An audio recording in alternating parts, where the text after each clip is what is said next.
I just wanted to go over the difference between type 1 and type 2 diabetes, because a lot of times people will talk to me and say, oh yeah, I got type 2 diabetes and there's absolutely nothing I can do about it. Well, that's not completely the case. So let's dive into the difference between these two. So very simply, type 1 diabetes is usually what we would consider a genetic type of diabetes. So when I say genetic, I mean that typically you are either born with this or it develops at some point because of your gene sequencing, right? All the genes in your body will signal certain things to happen. And what's happening, and essentially the genetic part of this, is that the cells in your pancreas just don't produce any insulin.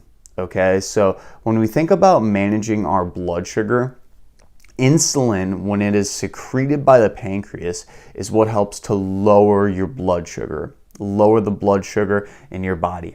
So if you have too much blood sugar, if you have too much sugar in your bloodstream, I should say, insulin secreted, and insulin will help then to shuttle that blood sugar to your respective tissues that need it. It's going to help you manage that blood sugar and keep it stable. But when you have type 1 diabetes, your pancreas effectively is not working. It's non-functional in the case of getting insulin from it. So the good thing about this is that there can be some management with insulin or different drugs. I have some people in my family that are actually type 1 diabetic, and they just have to take insulin shots throughout the day. The really cool thing about this, especially nowadays, is that they're actually starting to get really, really good with the technology for individuals who are not only type 1 diabetic, but also type 2, where they have an insulin pump actually shoved into their body. And what happens is every now and again you have to put some insulin in it, but you don't have to take a shot every day. Essentially, that insulin, whenever you want to, you can just tap a button and it will release into your body. So some cool kind of technological things coming out of that for individuals who are trying to manage their overall blood sugar. So the management, usually insulin and drugs. On the flip side, type 2 diabetes, this is what is usually considered in kind of the health sphere as lifestyle diabetes. And I should say, you probably, actually I'm sure you could have a little bit of both to begin with. Like you could have type 2 and then you realize a few years down the road you actually have type 1. Type 1 is something that can develop. My family member actually didn't have it until he was a little bit younger. He was diagnosed, I think when he was in his adolescence. So this isn't something that literally when you're a baby you might have when it comes to type 1. It can develop.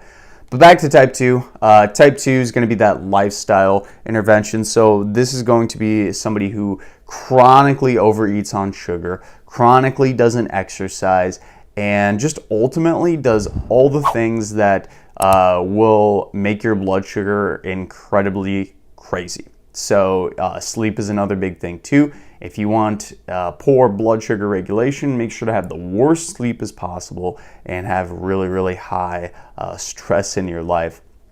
And what happens in this variation of type 2 diabetes, I should say, is that you become insulin resistant. Okay, so we call type 2 diabetes insulin resistance. And the interesting thing about this is that your body is still producing insulin. It's actually very efficient and it produces a lot of insulin. A lot of insulin because you are consuming so much extra sugar in your body. And when you consume all of this extra sugar in your body, what happens is your body can't produce enough insulin. Your body literally becomes resistant to insulin. So if there's too much glucose in your body isn't able to respond and use that glucose effectively. And that is an incredibly huge issue because when it comes to getting that blood sugar down for one, but also using and utilizing all that energy for the different respective processes in our body, it's going to become incredibly irregular. So type 2, again, is going to be that kind of lifestyle variation.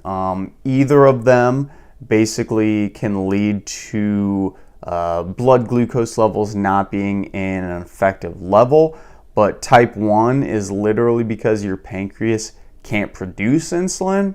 Type 2 is because your pancreas is producing too much insulin and your body just isn't able to lower that blood sugar because it becomes essentially resistant to insulin, resistant to what insulin's trying to do, hence the term insulin resistance. So if you learned something new from that section, go ahead and give this video a like so far if it gave you some good value.